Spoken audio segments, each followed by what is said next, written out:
ቀጥል። ጎድ በነገራችን ላይ እሺ በተለያየ ጊዜ ስጠቅሰው ያለሁኝ ማለት እኔ ህወሓትና የትግራይ ልሂቃን ወደ ማዕከሉ እንዲገቡ ለማድረግ ነው ስጥር የነበረው ትላለህ፣ ግን ተግባር ይሄንን ያሳይ ነበር አይመስለኝም። ማለት በብልጽግና በኩል ማንኛውም ችግር የሚመነጨው ህወሓትና ከትግራይ ነው የሚለውን ትርክት ኢንዶርስ አድርገህ ነበር ባይነኝ። በአደባባይ የሚዲያ ገለጻዎች፣ በተለያየ ቦታ አፋርም ሌላም ቦታ ሄደ በምትሰጣቸው አስተያየቶች ያገዛዙን ማለት የአብይን ትርክት ኢንዶርስ አድርገህ የነበረ ይመስላል፣ ኢንክሉዲንግ መቀሌ ላለመሄድ በመወሰን ማለት ነው። ሶ እንዴት አስታርቃቸዋለሁ ሁለቱም? አገር እንደገባው ከብዙ ጋዜጠኞች ጋር ስናገር የነበረው ያ ብቻ ሳይሆን ዲፕሎማቶችን ሰብስቤ ስናገር ፐብሊክ ሪኮርድ የዛ ጊዜ ህወሓት ይመለስ ማለት እኮ እንደ ኃጢአት የሚታይበት ጊዜ ነበር። በዛ ጊዜ ደፍሬ ይሄንማ ኢትስ አንፌር ደፍሬ ኖ በተለይ ህወሓትን ሲታገል ለነበረ ሰው ኖ ህወሓት መገለል የለበትም፣ ህወሓት ሪኢንቴግሬት መደረግ አለበት፣ የህወሓት አመራሮች መመለስ አለባቸው፣ ሴኩሪቲ ፌደራል መንግስቱ ሴኩሪቲ ጋራንቲ ማድረግ አለበት። አንዱ በተለይ ከዲፕሎማቶች ጋር ሲያጋጨኝ የነበረው ነገር አንተ ግጭቱ ስለቆየ ስለ ግጭት ብቻ ነው። መቀሌ ነበርኩ ባለፈው ሳምንት፣ ከአብይ ጋር ነበርኩ ዛሬ ጠዋት፣ ምንም ችግር የለባቸውም። ኖ አንተ ላይ ያልሰማኸው ያልተረዳኸው ነገር ሊኖር ይችላል። ያለው ሪሌሽን ፎርማል በሆነ መልኩ ተደራድረው የነሱም ሴኩሪቲ ጋራንቲድ ሆኖ እና አብይ የሚፈሉት ትሬት ሪዞልቭ ተደርጎ ወደፊት መሄድ አለብን በማለት ስጽፍም ስናገርም ሰው ተውትም ነበር። እሺ ወደ ሌላ ጉዳይ ልሻገር። የውጭ ጉዳይ ፖሊሲን ጉዳይ አነሳለሁ ብዬ ነበር ቅድምና አስተያየት ሰጥቼበታለሁ። እኔም ከደረጃ ጋር ስታወሩ ሪፈር ስታደርግ እንደውም ያንን ዝግጅት ያየኸው ሁሉ መስሎኝ ነበር። ሶ ጀስት ለማንሳት ያክል ኤርትራን በተመለከተ በጣም ጥረት ያደረክ ይመስላል ኤርትራን ዶሜስቲኬት ለማድረግ። ማለት የኤርትራ ጉዳይ የውስጥ ጉዳይ ነው ለማለት ሁሉ የቃጣህ ይመስላል። ደረጃ ሲጠይቅህ መግባቱ ትክክል ነበር ወይ ሲልህ ትልቁ ስዕል ይታይ ብለህ የኤርትራን መንግስት መግባት ሁሉ ለማውገዝ በጣም ተቸግረህ ነበር። ስለዚህ ሻዕቢያን አፒዝ ማድረግ የፈለከው ለምንድን ነው? አዎ የኤርትራን ጉዳይ እንደ ቶታሊ ፎሪን አላየውም። እኔ እንደ ሱዳን ወይም እንደ ኬንያ አላየውም። የኤርትራና የኢትዮጵያ ግንኙነት ውስብስብ ነው። ረጅም ደም አፋሳሽ ጦርነት ተካሂዶ ፖለቲካል ሴፓሬሽን የፖለቲካ መለያየት ተፈጥሯል። ሆኖም ግን የኢኮኖሚና ማህበራዊ መለያየት አልተፈጠረም፣ ሊፈጠርም አይችልም። የኢትዮጵያና የኤርትራ ማህበራዊና ፖለቲካ ኢኮኖሚያዊ ቁርኝነት ሊለያይ አይችልም። ኤርትራን እንደ ሌላ ጎረቤት ሀገር ማየትም ስህተትም ነው፣ ከእውነትም የራቀ ነው፣ ፕራክቲካል አይደለም። የመሆን ለምን? ምክንያቱም የኤርትራና የኢትዮጵያ ኢኮኖሚ አብሮ የመጣ ነው፣ ለረጅም ጊዜ ተለያይቶ አያውቅም። ኢንተርዲፔንደንት ነው። የኤርትራ የፖለቲካል ኢኮኖሚ አውቶኖሚ ከኢትዮጵያ ብትወስድም ራሱ ኢኮኖሚካሊ አውቶኖመስ መሆን አትችልም። ከኢትዮጵያ ኢኮኖሚ ጋር የተቆራኘ ነው ኑሮ። ያ ብቻ አይደለም፣ ኢትዮጵያ ራሱ ከኤርትራ አውቶኖመስ መሆን አትችልም።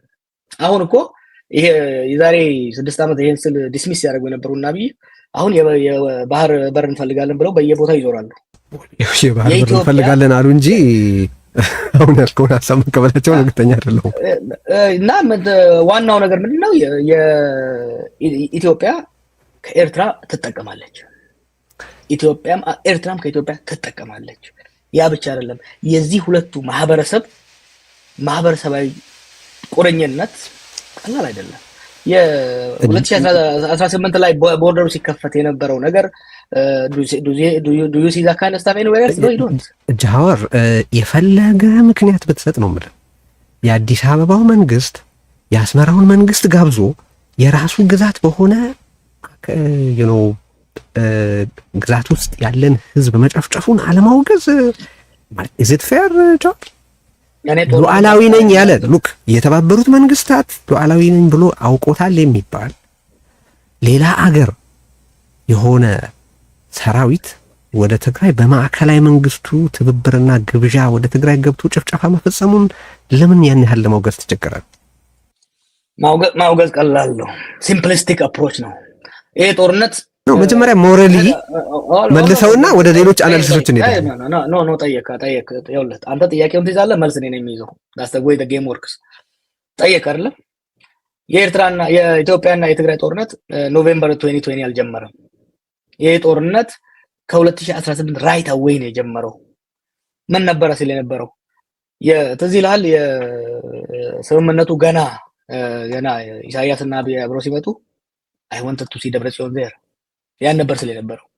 መሆን ለምን በአዲስ አበባ በመቀሌ ላይ ተራምዳ ከኤርትራ ጋር ሰላም መፍጠር አትችልም ነበር ስል ነበር።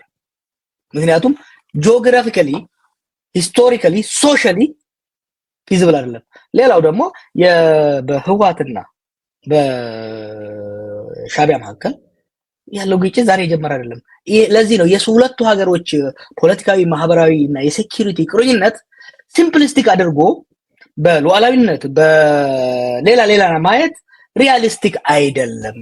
ኮምፕሬሄንሲቭ በሆነ መልኩ በ2015 1617 የሶማሌ ልዩ ኃይል ኦሮሚያ ገብቶ የፈጸመውን በደል ያወገዝክ ሰው ባሻገር ከኤርትራ የሆነ ጦር መጥቶ ትግራይ ከሌላ ሀገር መጥቶ የፈጸመውን ጭፍጨፋ ለማውገዝ መቸገርህ የሚናገረው ነገር የለም። እኔማ ለዘለዛማ የፌደራል መንግስትም ትግራይ ወስዶ ገብቶ መዋጋቱ፣ የአማራ ልዩ ኃይልም ትግራይ ገብቶ መዋጋቱ፣ የህወሓት ጦር መጥቶ አማራ ክልልና አፋር መግባቱ ትክክል አልነበረም። ያን ብለህ ግን በስሎጋን የምታልፈው ጉዳይ አይደለም። ምክንያቱም ከመግባታቸው ጀርባ ፖለቲካል፣ ኢኮኖሚክ እና ሴኩሪቲ ሪያሊቲዎች አሉ ለአመታት የቆዩ ነገሮችን። አቃለን እንሂድ ከተባለ ለምሳሌ የአማራ ክልል ኃይል ትግራይ የገባው ዝም ብሎ አይደለም። ሂስቶሪካል የሆኑ ግጭቶች ነበሩ እነዚህ ድንበሮች ላይ መጽሐፉ ላይ ጽፌያለሁ። ለምሳሌ ባህር ዳር ሲሄድ ፕሬዝዳንት ገዱ አንዳርጋቸው ጋር የነበረን አንድ ውይይት ስለዚህ ድንበር ጉዳይ ነበር። ስለዚህ ጉዳይ ነበር እኮ እሱን እያልክ ማፈናቀሉን ማውገዝ አትችልም ወይ? የኤርትራ ጉዳይ ውስብስብ ነው እያልክ የኤርትራ ጦር የፈጸመውን ወንጀል ማውገዝ አትችልም ወይ? what's the problem with that? ሲምፕሊ ማውገዝ በቂ አይደለም። ሞራል የሞራል ትርጉሙ በጣም ትልቅ ነው። ኢንፋክት መጽሐፍህ ላይ ልንገርህ፣ መጽሐፍህ ላይ በኢትዮጵያና የውጭ ጎረቤቶች መካከል ትልቅ ግንኙነት አለው ብለህ የምትጠቅሰው ኢንፋክት ኤርትራን አይደለም። መጽሐፍህ ላይ ምን ትላለህ? በቀጣናው ኢትዮጵያ በየትኛውም አካባቢዋ ከሶማሊያ ሕዝብ ጋር ባላት ግንኙነትና ትስስር ልክ ከሌሎች አገሮችና አጎራባች ሕዝቦች ጋር የላትም ብለህ ጽፈሃል። አንደኛ ከሶማሊያ የሆነ ጦር መጥቶ ያንን መሰል ጭፍጨፋ በኢትዮጵያ ውስጥ በሶማሌ ክልል ወይም በኦሮሚያ ቢፈጽም would you take the same stand? Yes I would because ለምሳሌ ሶማሊያና ኢትዮጵያ ረጅም ግንኙነት አላቸው ብለው ኢኮኖሚካሊ ነው። ያ ብቻ አይደለም። በሶማሌ ድንበርና በሶማሊያ መካከል ያለው ህዝብ ተመሳሳይ ነው። የኢትዮጵያ የተወለደ ሶማሌ ሞቃዲሾ ላይ ስልጣን ይዞ ታየዋለህ። ኦኬ፣ ሞቃዲሾ የተወለደ ደግሞ ኢትዮጵያ ውስጥ ታየዋለህ። ለዚህ ነው ሉዓላዊነት ስቴት የምንለውን ነገር በእኛ አካባቢ ላይ ሞር ኬርፉሊ ሞር ሊበራሊ ካላየ ነው በስተቀር ሪጅድ በሆነ መልኩ የምናየው ከሆነ ሪያሊስቲክ አይደለም። ለዚህ ነው የሞቃዲሾ ሰላም ከአዲስ አበባ ጋር የተያያዘ ነው፣ ከጅጅጋ ጋር የተያያዘ ነው። ለምሳሌ ሶማሌ ስለኔ ሶማሊያን አይደለም የምለው፣ ሶማሊ ስፒኪንግ ፖፑሌሽን ከጅጅጋ አንስቶ ጅቡቲን፣ ሀርጌሳን፣ ሞቃዲሾን አካቶ ነው። ምክንያቱም ይሄ ማህበረሰብ በተለያየ በ3-4 ስቴት ውስጥ ይከፋፈል እንጂ አንድ ማህበረሰብ ነው። ከኛ ጋር ደግሞ ረጅም ድንበር ይጋራል። ኦኬ፣ እንደ ቶታሊ ፎሪን እንደሆነ ሀገር የምታየው ከሆነ ሪያሊስቲክ አይደለም። ምክንያቱም የተወሳሰቡ ዶሜስቲክም ፎሪንም አዘ ሴም ታይም የሚያደርጋቸው ነገሮች አሉ። እሺ፣ በበቂ ስላወራንበት አይ ቲንክ ዘ ቪወር ዊል ጃጅ ብዬ ለለፈው። በቅርቡ እንደ አዲስ የጀመርከው እንቅስቃሴ እርግጠኛ ግቡ ምን እንደሆነ አልገባኝም። በእውነቱ ምን ማለት እንደሆነ ላስረዳህና አብይ እንጂ ብልጽግና ፓርቲ የለም ብለሃል። አብሮ ደግሞ አብይ እንዲታረም ብዙ እንደጣርክ እንዳልተሳካልህና ከዚህ በኋላም አብይ ወደ ሰላም ወደ ትክክለኛው ጎዳና ይመጣል የሚል ግምት እንደሌለ ተናግረሃል። ነገር ግን ደግሞ ዓላማዊ መንግስት መገልበጥ አይደለምም እያልክ ነው። ስለዚህ እንግዲህ ብልጽግና ከሌለ አብይ ካልታረመ መንግስት ካልተቀየረ ታዲያ ምን ይሁን ነው እያልክ ያለው? አሚን ምንድነው ጥያቄ? are you just trolling them? ኖ መንግስት መገልበጥ አይደለም አላማ ያልኩት። መንግስት አብይ በራሱ ጊዜ እየወደቀ ነው። የኔን ትብብር አይፈልግም፣ የኛን ትብብር አይፈልግም። ትልቁ ጉዳይ አብይ ይዞን እንዳይወድቅ መስራት አለብን ነው። ምክንያቱም የአብይ ትልቁ ጠላት አብይ ራሱ ነው። በተውም ራሱ በራሱ ጊዜ በሚሰራው ፋውል የሚወድቅ ሰው ነው። ሲወድቅ ግን ሀገርና ህዝባችንን ይዞ መሄድ የለበትም ነው። ለውጥ ይመጣል። ለውጥ በሶስት በኩል ነው ሊመጣ የሚችለው በአንድ ሀገር ውስጥ። በተለይ ደግሞ እንደዚህ ፐርሰናሊስቲክ ዲክቴተርሺፕ በሆኑ ሀገሮች ውስጥ አንዱ ትራንስፎርሜሽን የምንለው ነው። አብይ አንድ ቀን ፈጣሪ አናግሮት ልቡ ተቀይሮ አይ ይሄን ነገር ወደ አደጋ ነው እየመራ ያለሁት፣ ቆም ብዬ ተናግሬ ልመልስ፣ አንዱ እሱ ነው። ሁለተኛው I'll come to the judgment, give me time። ሁለተኛው ሪፕሌስመንት የምንለው ነው። አብይን ከበው ያሉት የሴኩሪቲ ፖለቲካል ኢኮኖሚ ኤሊቶች ዛሬ ዝም ብለው እሱን እያዩ ያሉ ሰዎች አይ ይሄ ሰውዬ እኛንም ሀገርም ይዞ መሄዱ ነው፣ ስለዚህ ይዞን ከመሄዳችን በፊት እንሸኘው የሚሉበት አጋጣሚ ይኖራል። ሶስተኛው በዛሬ ትጥቅ የታገሉ ወይ ወደፊት የሚመሰረቱም በህዝባዊ አመጽ ስርዓቱን ሙሉ በሙሉ መገርሰስ ነው። ይሄኛውም ትራንስፕሌስመንት የምንለው ማለት ነው። ሶስቱም የራሱ ኮስት አለው፣ የራሱ ቤኔፊት አለው።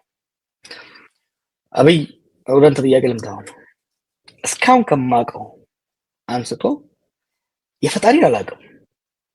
አብይ ደ ሂውመን ይለወጣል የሚል ተስፋ የለኝም። አንድ በአብይ አካባቢ ያሉት ሴኩሪቲ ፖለቲካል ሌሎች ኤሊቶች ግን ኢንተረስት ካልኩሌት ያደርጋሉ። ብዙዎቹ ላቃቸዋለሁ። በተወስ at some point እርምጃ ራሳቸውንና ሀገር የማደን ኃላፊነት ይወጣሉ የሚል ተስፋ አለኝ። አለበለዚያ አደጋ ውስጥ ነው ያሉት። ሆኖም ግን ሶስተኛው አደጋ አለው። አማጺዎቹ ይቀጥላሉ። አብይ አማጺዎቹን ላያሸንፍ የሚችልበት እድል የለም። አማጺያኖቹም ከዚህ በፊት እንዳየነው 1991 እንዳየነው ዩኒፋይድ ኦርጋናይዝ በሆነ መልኩ መጥተው ሪጂም ቼንጅ አድርገው አዲስ ስርዓት መገንባት የሚያስችላቸው አቅም ስለሌለ እሱም አደጋ አለው። የኮዝ ቤኔፊት አናላይዝ አድርገህ ስታየው ለዚህ ለሁለቱም በተለይ ደግሞ አይ ብሊቭ ሪጂም ቼንጅ በኢህአዴግ ጊዜ አላመንኩም፣ አሁንም አላመንኩም። ሪጂም ቼንጅ የነበረ ሙሉ በሙሉ አፍርሰ አዲስ መገንባት ስለሆነ እኔ ከነበረ ውስጥ የተበላሸውን እጢ ቆርጦ ጤነኛውን በማስቀጠል ነው ማምነው እና ከዚህ አንፃር ሁለተኛው ጥሩ አማራጭ ነው ብዬ ማምነው። ነገር ግን ያም ራሱ ቁጭ ብለህ ስለጸለይ ካመጣ ህዝባዊ ፕሬሸር፣ የፖለቲካ ፕሬሸር አልተርኔቲቭ ሪያሊቲን በመመስረት አንደኛ ስታተስ ኮ እንደማይቀጥል በተጨባጭ ማሳየት ያስፈልጋል። ሁለተኛ ደግሞ ከስታተስ ኮ ቢለወጥ ሙሉ በሙሉ የስታተስ ኮ ውስጥ ያሉ ሰዎች ኪሳራ ላይ እንደማይደርሱ ማሳመንና ጋራንቲ መስጠት ያስፈልጋል። እስቲ ያሳየኝ ማለት ያኔ የቄሮን ትግል በሚካሄድበት ወቅት የኦፒዲዮ ስትራክቸር ስለነበር ያንን ማድረግ ተችሏል እንበል። አሁን ባለው ሁኔታ ኦሮሚያ ያለው ሁኔታ የምታውቀው ነው፣ አማራ ያለው ሁኔታ የምታውቀው ነው፣ ትግራይ ያለው ሁኔታ የምታውቀው ነው። ያ በ2018 ተሞክሮ ፌል ያደረገ ሬጂም ቼንጅ ሳይሆን ከዛ በመለስ ያለ ሂደት አሁን ከዚህ ሁሉ ፌሊየር፣ ከዚህ ሁሉ ውድቀት፣ ከዚህ ሁሉ ኪሳራ በኋላ ትክክል ይሆናል ብለህ እንዴት ታስባለህ? ሪሊ እንዴትስ ሊተገበር ይችላል? ለምን it is the better of the worst choices። ያኔም ቢሆን እኮ ቅድም እንዳልኩ የነበሩ ሶስት አማራጮች መጥፎች ነበሩ። ከመጥፎ በጎ ብለን ያሰብነው የወሰንነው። አሁንም ቢሆን አብይ ልቡ እንዲቀየር የተደረገው ሙከራ አልሰራም። ሊቀየር እንደማይችልም ደምድሜልሃለሁ። ስርዓቱ ሙሉ በሙሉ እንፈንግለው ብሎ ከተሄደ ይቻላል። መልሶ ግን ኮንስቲቱት ማድረግ ናይትሜር የሆነ ሲቹዌሽን ነው የሚያመጣው። ሪሌቲቭሊ ጥሩ አማራጭ አይደለም፣ ግን የተሻለ እድል ያለው ሀገርን የማስቀጠል እድል ያለው አሁን ቅድም አስተዋለ አኖክራሲ ውስጥ ያለ ነው። አኖክራሲ ማለት የመንግስት አቅም በጣም የተመናመነበት፣ መንግስትም ቫይለንት አንሩል የሆነበት፣ የአማጺ ኃይሉም ቫይለንት አንሩል የሆነበት፣ ህዝብ መከራ ውስጥ ያየበት ነው። ከዛ ከአኖክራሲ ወዴት ነው አንድ ሀገር ሊሄድ የሚችለው? አንዱ ወደ ቶታል ኮላፕስ ስቴት አናርኪ የመሄድ እድል አለው። ሁለተኛው በጥንቃቄ ከያዝከው ስሊም ጠባብ ቢሆንም ስቴቱን መልሰ ሪኮንስቲቱት አድርገህ ወደ ዲሞክራሲ ለመሻገር ያለህ እድል ትንሽ እድል አለው። ያ እድል ግን የሚመጣው በሁለተኛው ባልኩ አማራጭ ነው እኮ። ያኔ ጥያቄ እሱ ነው። አሁን ፓርቲው ደካማ ነው። ሀውን ብዙም አትክፋኝ። I'm not going to go into details ግን